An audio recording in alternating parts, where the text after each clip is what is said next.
Hey, everybody. Welcome to On the Homefront. My name is John Murphy. Really happy to have you here with us. We might be live on the radio at WILI AM 1400 or 95.3 FM. We're also on YouTube, so we're glad to have you with us. We've got a busy show today. We're going to be talking to people from Creative Ground, a regional arts resource for organizations and individual artists that offer you lots of opportunities for marketing yourself and also learning about being a better artist.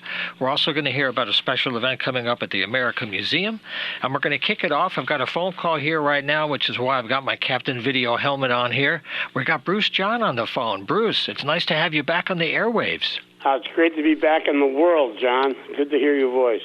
It's been a long haul since last August, and I've followed some of your adventures and your recoveries through Facebook and all the love and incredible support people are giving you because of all the music you've done for the community over all those years coming back to you. Well, it came back tenfold. You know, I fell on August 5th. Right. I was in the hospital in the convalescent home for 3 months. I've been home rehabilitating for 5 months. Yeah. And I'm busted at the seams, getting ready to go back out and start my career again in about a week and a half. And I can't wait. I have a full schedule for the summer. I toned it back a little bit from what I usually do, but right. It's still a full schedule. Right. And I can't wait to be performing again. I've been playing a lot of music at home. So sure. I'm ready. And some other aspect of your music this year is you're going to have a musical partner sometimes that's going to add to the dynamics of the show. Can you talk about your partner and how you're going to work together? My partner is Peggy Ann Contos Harvey, a Willimantic girl from a long time ago.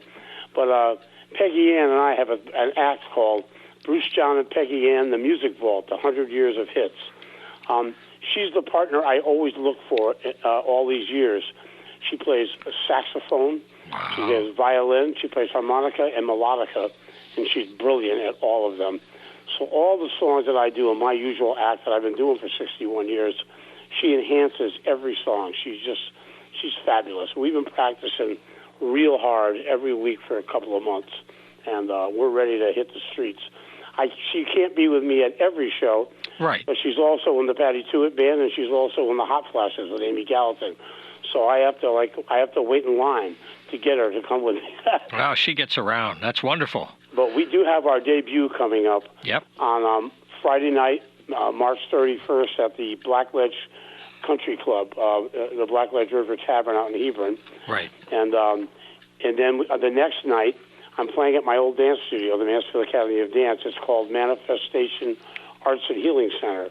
And we're going to do just a concert with the two of us, and we're going to have special guests Jason Altieri and Patty Tuitt. Nice. Sit in on a few songs. That's off of Route 32 there, right? Heading towards 195, right? Diagonally away from Chuck's, kind of. There you go, right. In Merrow. But anyway, we can't wait to get started. And then I have all my usual haunts all year. Do my big concert in Columbia and in Willington with her, and I'll be playing at Lakeview twice a week. I'll be playing at Oliver's every Saturday. My band is back, the Dinosaurs After Dark. We're doing First Fridays. My life is going to come back. We're actually playing a third Thursday in May in the Beer Garden at 6 o'clock. Wow. Well, that'd be a great way to kick off the everything's season. Coming back to life. I feel like I've been given a second chance. I'm grateful to all my fans and my friends. I had 7,800 prayers every day and good positive thoughts, and it got me through some real rough times, and I'm so grateful and thankful. Yeah, it's a beautiful thing to see how it comes back to you in its own way. And I wonder, folks want to follow your schedule. Is Facebook the best way to get a hold of you and your personal work? Facebook, my page, I always pin where I'm going to be. I have it right through August already written down. Very good. It's the first post on my regular Bruce John Facebook page. Yeah. And then I have, my daughter's working on it right now, but you can get my schedule on brucejohnmusic.com. There's a whole list of my gigs from March through August. And please come out and see me and say hello when you come out. Come up and say hi. That's right. Don't let the old man in, like you said to me I don't. once. Yeah, I've been singing that every day, John. Oh, That's man. my mantra. You introduced, that's a big one. Now, also, while we have you, the breadboxfolk.org is a wonderful website, folks. That season is well underway. You know, Bruce and Turi has put together a great program on Sunday afternoons in the sanctuary at St. Paul's. And you've got one coming up on April 2nd, Bruce. Tell us about it. Well, April 2nd is going to be maybe the pinnacle of all of our bookings, the great Rory block. Maybe the finest finger picker, slide player in the world. I mean, she's amazing. We were so fortunate to get her. Turns out her husband used to run the lights for the Rhinestones at Shabu.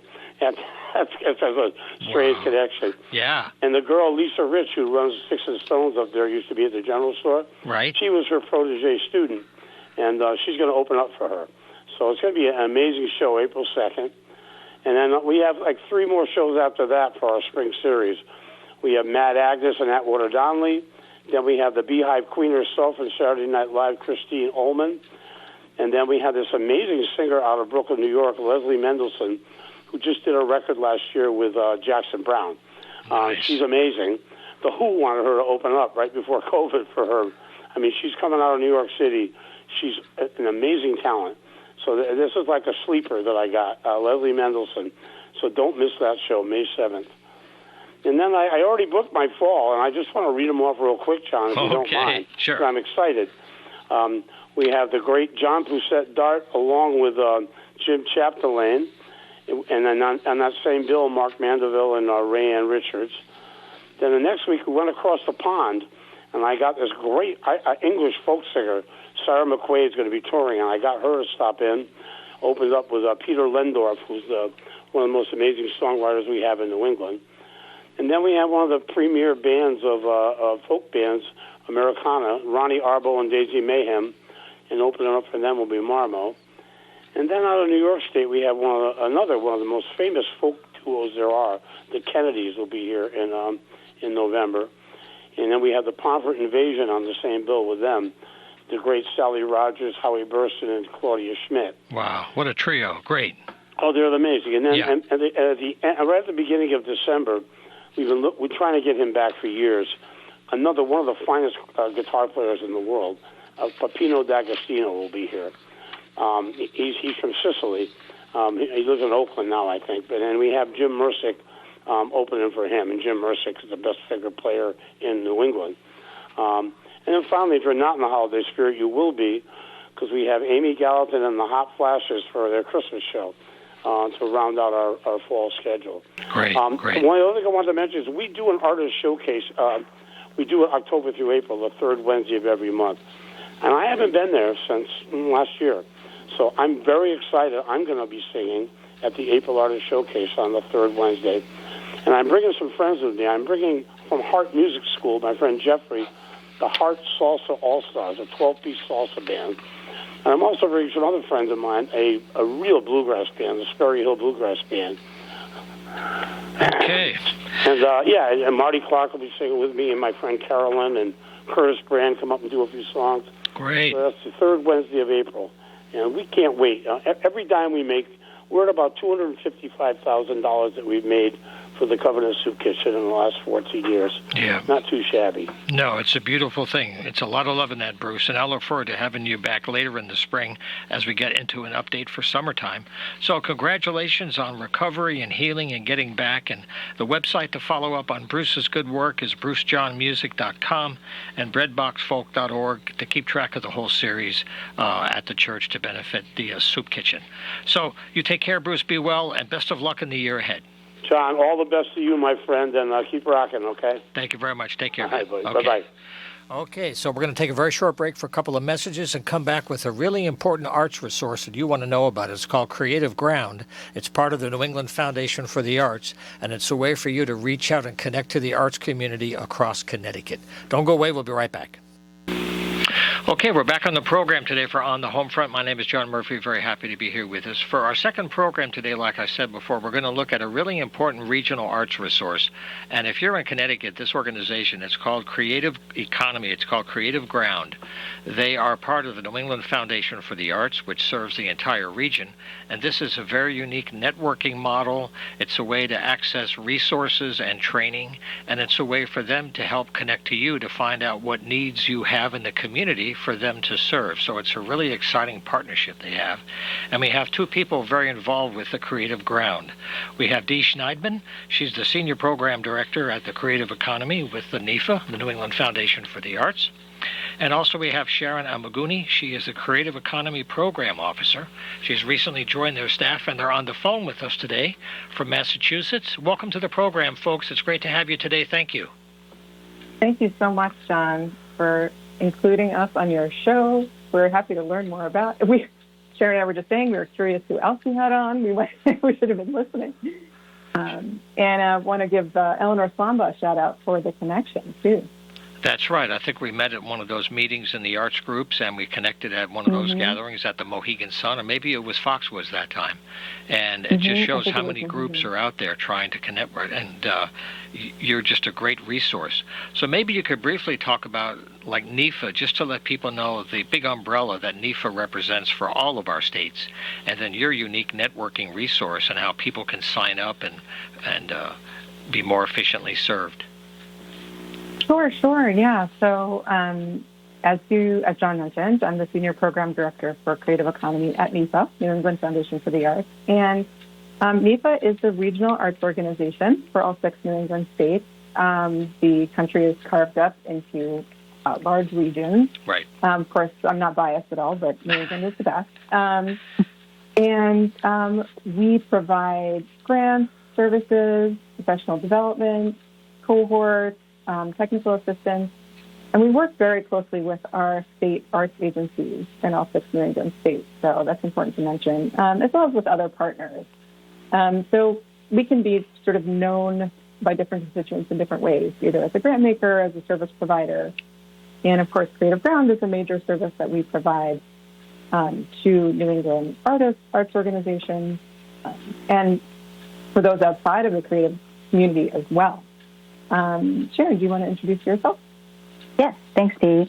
Hi, everyone. My name is Sharon Amaguni, and I am the Creative Economy Program Officer, as John mentioned, and I work to support the Creative Economy Network across New England through community building and workshops and events, both online and off, and same goes to NEFA, a lot of great engagement that happens both virtually and also in person, so it's great to be part of an organization like that.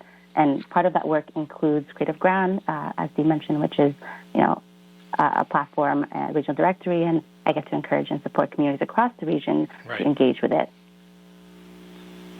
So, part of NEFA's history, so NEFA was founded in 1976, and really alongside that founding was an investigation of who the creative economy, what the creative ecosystem is across New England. Wanted to understand what artists, arts and culture nonprofits, creative businesses were really populating our region, because we knew it was a really rich and robust region, but honestly, and we wanted more resources to flow, of course, to our creative ecosystem. So part of, we really believe that resources flow to what is known, what is visible. And so we started tracking those entities a very long time ago, kind of created a database, and then through a long series of events that I won't go into, we decided to put that database online so that people could interact with it.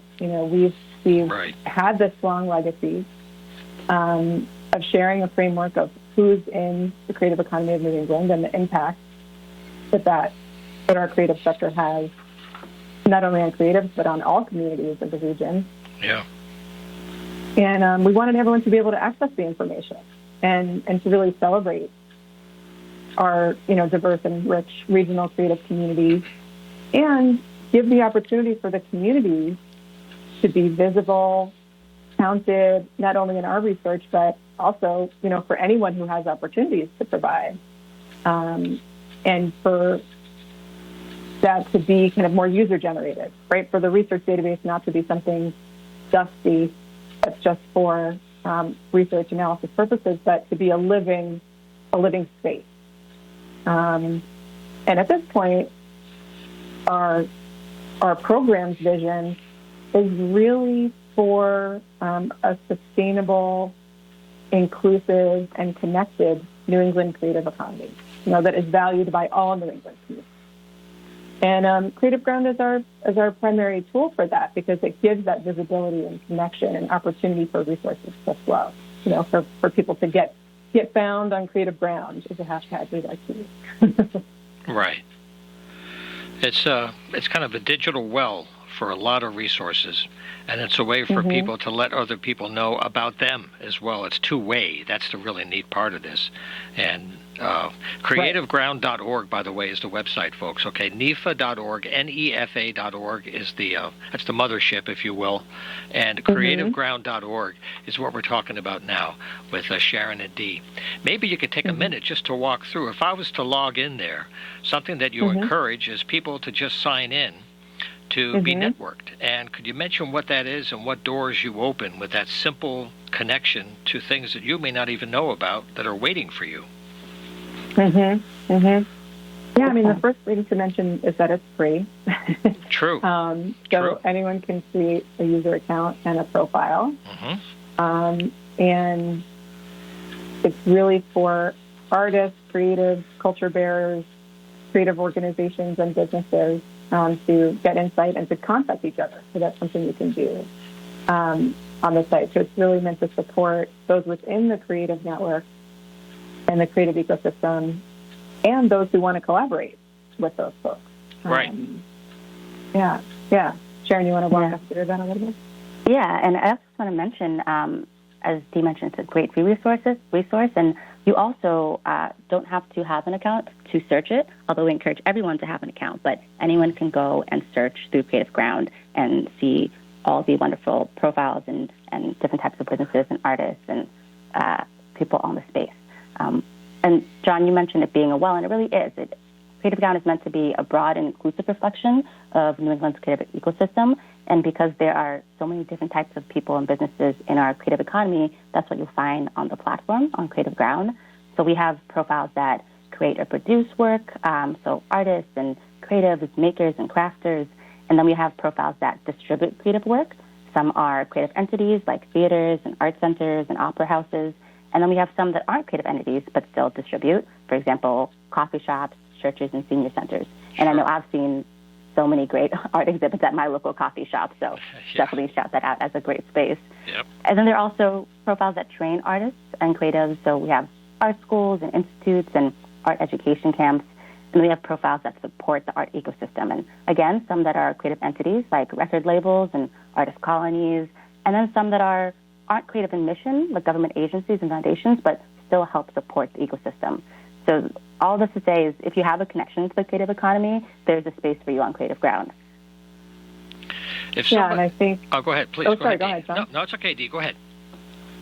I was just going to underscore what Sharon said about, the support organizations. So, of course, we have profiles for them within Creative Ground so that, their work can be visible, but any creative or arts organization can search Creative Ground to find foundations who fund. They can look by they can search Creative Ground either by the type of entity that it is or by an activity or service that they provide. If you're looking for someone to teach a class, you can find them. If you're looking for someone who provides fabrication, for your metalwork project, you can find them. So it's really kind of across the board. Think how much time it saves people that are starting out, especially not necessarily clueless, but they don't know their way yet, and you're helping them save months and months of time in their personal development just to get some information and basic facts down. Because this stuff is just not sitting there. You have to find it in your own way, right? It's so true, and it's a good segue to talk about our partnerships, because strategic partnerships are probably the primary way that Creative Ground gets the word out to those folks who might be, long-standing artists or organizations and not necessarily know how to connect to those within their community or beyond, as well as those emerging artists. Like, where is their entry point? And so our kind of local, state especially, and the national partner organizations really help to promote Creative Ground. They want to connect their own locations, artists, and creatives to a wider network, but they also help kind of with the data itself, with the accuracy of who's on the ground, who's doing creative work on the ground, right, so that it's as representative as possible. Right. And anyone can kind of suggest an edit on a profile. We really crowdsource that data cleaning. So once you once you start diving in, you can be like, oh, and my friends aren't on here. My artist friends aren't on here. Right. I'm going to find the promo toolkit and invite them. So that's like word of mouth. mouth. Try to make it a community. Yeah. I'm sorry? That's like word of mouth. People, within the family, so to speak. Yeah. Mm-hmm. Yeah. Yeah. I mean, we do promotion at events and, support, but this is we're really focused on it being sort of that grassroots crowdsourced effort because, honestly, the folks on the ground know who's in their community, better than we might. So it's really kind of that peer invitation, but also peer connection, because anyone can contact profiles through Creative Ground. And, right. We want to really recommend that people kind of, once they learn it's there, they're first focused on creating a profile. Wonderful. And we'll help you do it. And then start searching, start contacting people. Kind of part of your business investment in yourself. That's right. CreativeGround.org, again, is the website. And I want to mention, too, in case you've just joined us on the radio, we're on the phone today with Dee Schneidman and Sharon Amaguni from Creative Ground. A question I had for you was more about some of the special workshops that you do that are very focused. There's one coming up soon. And the other thing I wanted to ask about while we have time is I've had quite a few guests involved with the Connecticut Office of the Arts. The COA staff is a great crew, and they do a lot for the regional scene. Could you talk a little bit about the ways that you connect to them so Connecticut people can find more partners and friends than they might otherwise know between the two of you? Yeah. I can jump in on that, John. So we actually partner with state art agencies. So this is a good opportunity to give a shout out to the folks at the Connecticut Office of the Arts who support us in engaging artists in various communities around Connecticut around Creative Ground. So Dee was talking about partnership before, and that is such a big part of it. And we are really glad that we get to be in community with them around Creative Ground and get to engage with their expertise because, of course, people in Connecticut, you know your community, you know about who's in your region and who's in your network. And there are currently over 4,000 profiles from Connecticut on Creative Ground, which is really exciting. And that's everything from artists and designers to historical societies and performing arts centers. So a really broad range of people and people and profiles on Creative Ground. And even for Connecticut, folks can add special designations in the profile. So artists in Connecticut who are on the Office of the Arts State Arts Agency roster can put that designation on their profile. So we really love that we get this opportunity to engage with each of these state art agencies and in the process learn more about the needs of Connecticut creative ecosystem. Right. People in the community.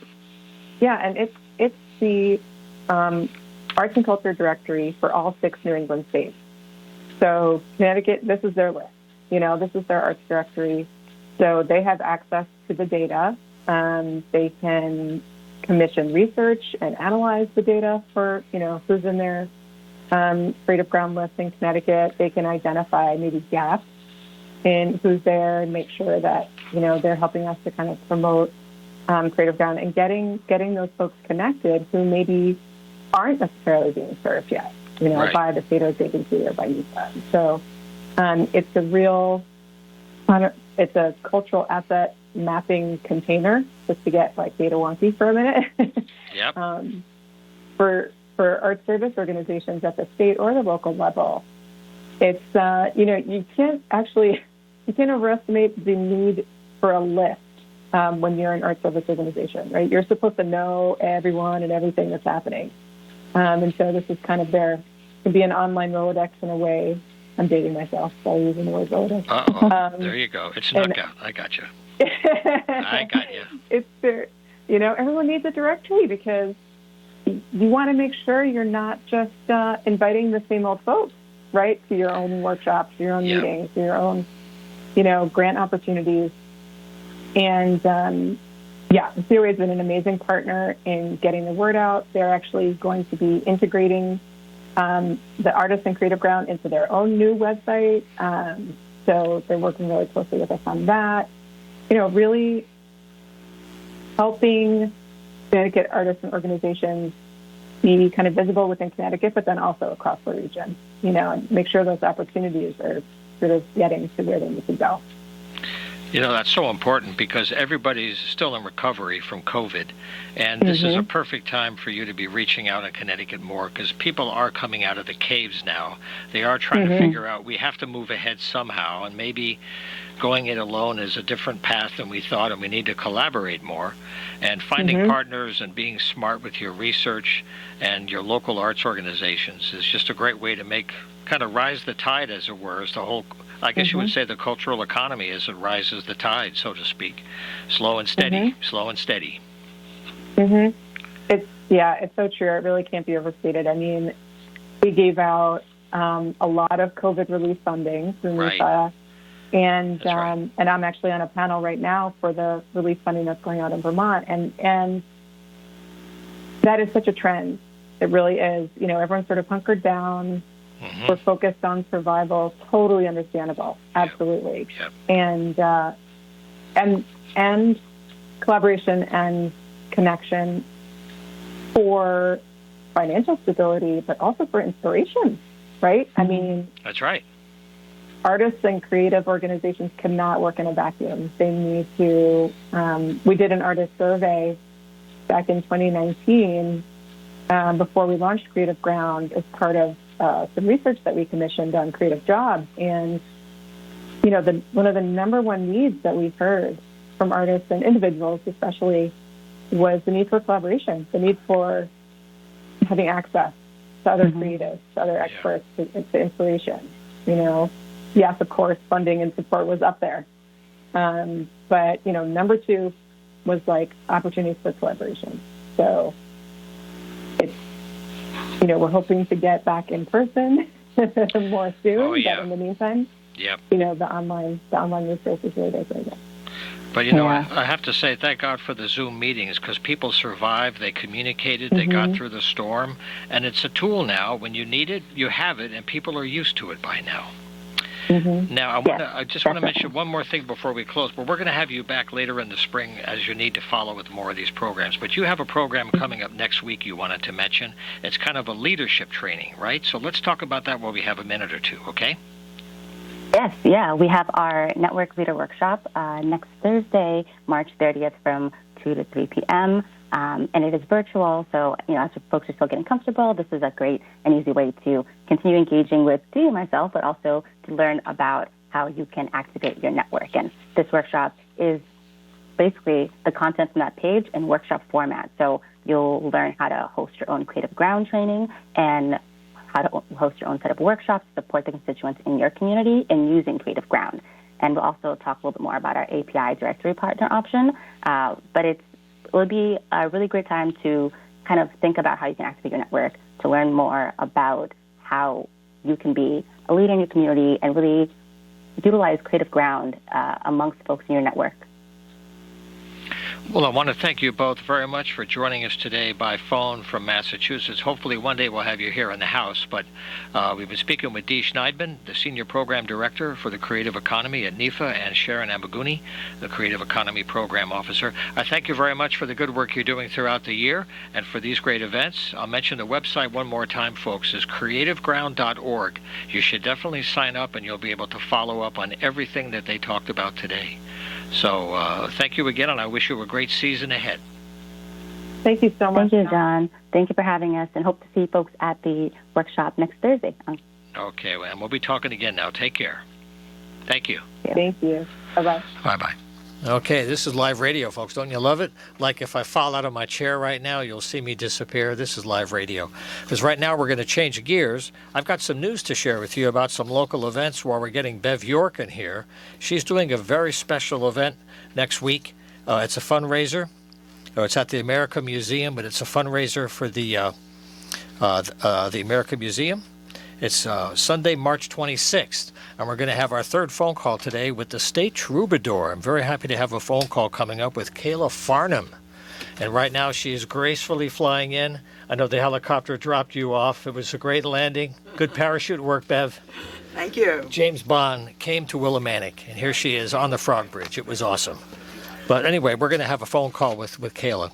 This is Sunday, the 26th, from 4 to 6 at the Veterans Center on Crescent Street in Willimantic. But I want to mention a couple of things while we're getting ready here to make things a little more crazy. The Repair Cafe is coming back. Again, they do it 4 times a year. It's at the First Congregational Church on Valley Street, Saturday, April 8th from 10 to 2. This is when you can bring a lot of things you might otherwise throw away and have them fixed and repaired for free to avoid people throwing things away. We're going to have people on to talk about that. It's 4 times a year. They have one coming up. They're going to focus on sewing and mending, electrical items of all kinds, knife sharpening, bike repair, season coming for spring, and also mechanical repairs. So there's a lot of things we'll talk about on April 5th with folks in the Repair Cafe. Okay, so I think we're set now. We're doing some live radio. Bev York, thanks for being here in the house. It's great to have you. Thank you for having me. You bet. It's always great. It's about a month and a half now. Bev is very active, keeping history alive, sharing it, doing all these events to connect to people that you didn't know you had a relationship to, and what they did is actually connected to 2023. She's doing all these things, all this time travel stuff. But today she has a special mission here. It's a fundraiser. So let's talk about that before we talk to Kayla. Okay, so Right this ahead. is a new project. It's called a Cabaret Series, and it's music, and some of the musical programs involve history. She on the phone? And this is, there's going to be a series of 4 of them. They will be happening on Sundays at 4 Right. at the Veterans Community Center. And this is funded in part by the Leo J. and Rose Pajot Trust. So we are very pleased to Very nice. have Thank the you. funding so that we can, and we're going to start off our cabaret series with our own new state troubadour. Yes. And I'm delighted that we're going to be able to speak with her right now, live. Yes, so we're going to hit a couple of buttons there. Kayla, are you with us? I'm here. Well, thank you for sharing some radio time with us today. Congratulations on your appointment. You're the 18th troubadour. So, how did it feel to get that hat to wear? That's a pretty special year for you coming up. It is. It's quite an honor and such a wonderful opportunity to share my music with the community. So I'm super excited. Can we chat with you later in the spring? Are you going to be in other areas here in the eastern half of the state to have you one day? Yes, I have quite a bit coming up. Okay. And do you want to preview some of the material and some of the things you'll be doing this Sunday? Again, it's from 4 to 6. What kind of sounds will you be working with? I will be working with a variety of instruments. I believe I'll have my guitar and keyboard, maybe my Celtic harp with me. Wow. Yeah, and I'll be sharing songs and stories inspired by the state of Connecticut, my experience of growing up here. A lot of character sketches, historical character sketches. Now, you know, something else that interests me, and I've interviewed a number of musicians, and in addition to composing or writing and performing, they bring music into everyday life and different things, different forms of music therapy, teaching. And you're a coach, and you work with music and other modalities than performance. Can you talk a little bit about what you're doing to give this music another form of work? Yes, I am a private music instructor, and Right. I also bring music into schools. So I've been coming into, in the middle of the school day, I've been coming in and sharing my music during assemblies on different themes. Generally, a lot of music with a healing theme, themes of diversity, overcoming adversity. So using music as an avenue as education and inspiration. I've also brought music into assisted living homes, recovery homes, so lots of different environments for healing music. That's really nice to get music out of the usual venues for performance and concerts, so to speak, back to where people are, especially people that can't always get out as well. Now, something else I learned about your work is the Quiet Corner Songwriters. That's kind of a group of folks that work together, mutual support. Can you talk about what you're doing with that and what kind of people you're working with who are trying to work on their craft to get better at what they want to do and find out how to perform and do better with the performance side? Yes.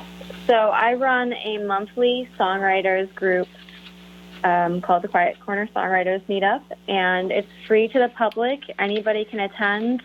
Doesn't matter what your level is of songwriting. Everybody is welcome. So everybody gets a chance to share a song or a piece of a song that they've been working on, and all of the artists will offer their feedback. So it's just a wonderful way to get some feedback from artists on different levels of performance. Some of them are professional, lots of different genres and backgrounds. And then in addition to the meetup, I do host a monthly performance series as well. That is an opportunity for new performing artists to share their music with the community and learn a little bit more about performance art.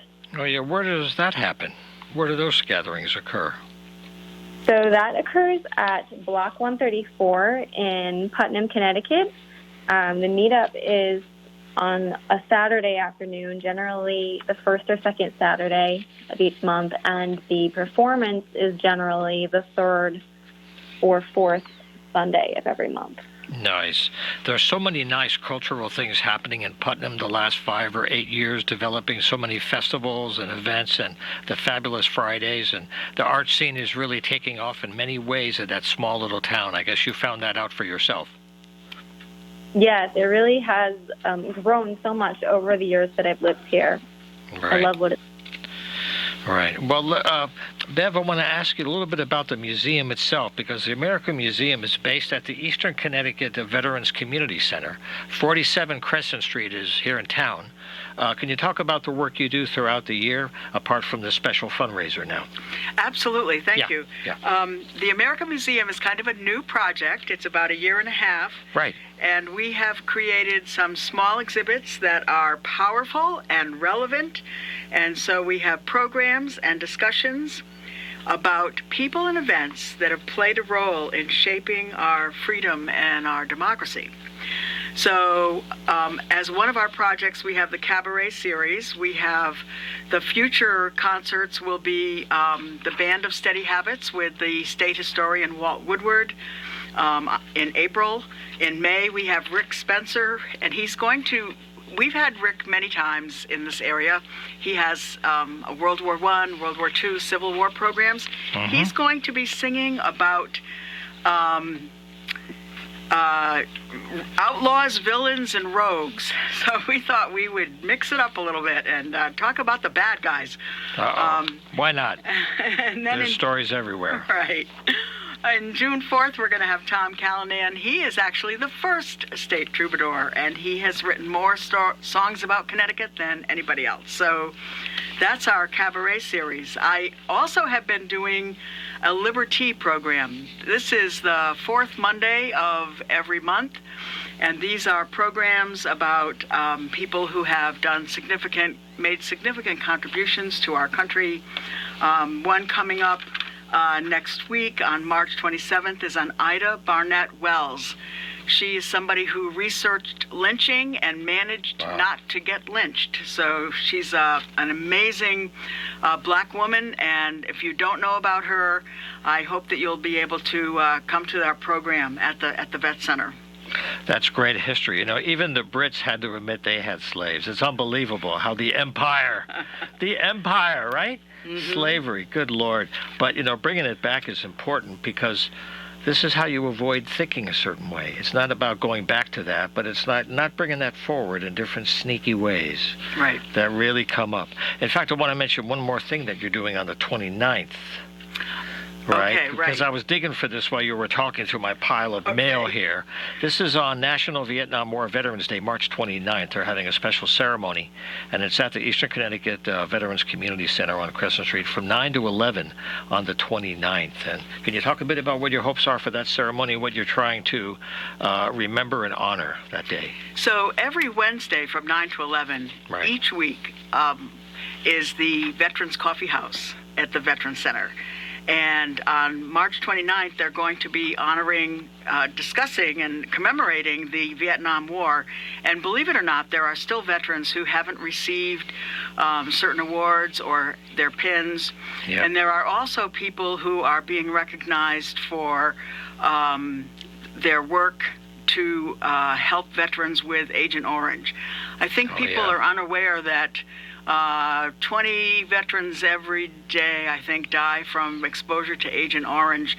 And the tragedy is it's a forever chemical. Yep. So their children are dying of cancer and their grandchildren are dying of cancer. And now we know that Agent Orange doesn't go away. So, and they dumped it on thousands of people in Asia, and their land was ruined as well. And I had a chance to do interviews. Did you ever hear of Jimmy Sparrow? He was an early advocate in the 80s, bringing this up when it was not even being admitted to. And he was working really hard to get the story out. So I'm glad more and more people are recognizing it, just to rectify it and try to do something right about it. yes, absolutely. Okay, so this is the 29th, 9 to 11 next Wednesday at the Eastern Connecticut Veterans Center. All right, well, I know, Kayla, you're still with us. Do you have any plans for recording or anything special related to your work as the troubadour this summer? Anything you can give us a little preview? Yes. So I've been in the process of recording a series of live performances. Some of them are already available on YouTube, and I'm planning on coming out with an entire series of live performances of songs that I've been writing over the past year or so, mostly dealing with historical context or a healing context.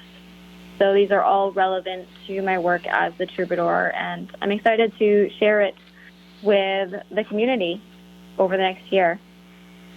That's really great.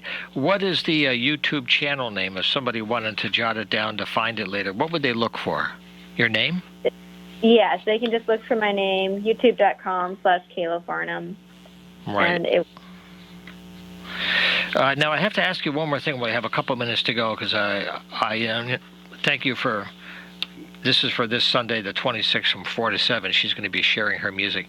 What drew you to the harp of all instruments? Is it some family background for you as well? It's not the instrument that you see all the time, but having someone try to bring that out is really cool. it is a family background. Both of my parents played in a folk duo when I was younger, and my mother was a collector of all sorts of different folk stringed instruments. So she had a Celtic harp in the house when I was growing up, and that drew me to it because it was so unusual, and I'd never seen anybody else perform on it at the time, and I was instantly drawn to it. I actually have a little bit of an Irish background, so I've always been drawn to Celtic music and Celtic spirituality, and that just is the perfect instrument for that. Have you been over to the motherland? I have not yet. My parents have been multiple times, and oh, wow. Join them. I had a chance to go in 1990. It was a beautiful country. I loved it. I was there for about 3 weeks. There's some radio stuff. Beautiful country. Get there one day. You know, if it's in your blood, you'll vibrate. You'll vibrate when you walk around. Something happens when you go to where your people came from when you walk around. Believe me, it's real. Walking in Dublin, all of a sudden, tears come to your eyes. You're walking down the street. It's like, well, my grandpa came from Cork. And it's like your body is like something happens. Yeah. So go to where your grandparents came from, and you'll cry too. Let me tell you that. But anyway, this is a great thing. I want to thank you very much, Kayla Farnham, for being here today on the radio with us. And Bev York, it's always great to have you here in the house. Thank you very much. We'll have you back in April or May. And again, this event one more time is this Sunday, the 26th, 4 to 6 p.m. at the Veterans Center, 47 Crescent Street. And thanks to all of you for listening or watching us to our weekly madness here on WILI. We'll look forward to seeing you next week at the same time. And we'll continue our coverage of the Ashford situation. That project for a very large mega warehouse distribution center is still being reviewed. It's caused quite a bit of controversy. We'll pick up that story next week. Take care.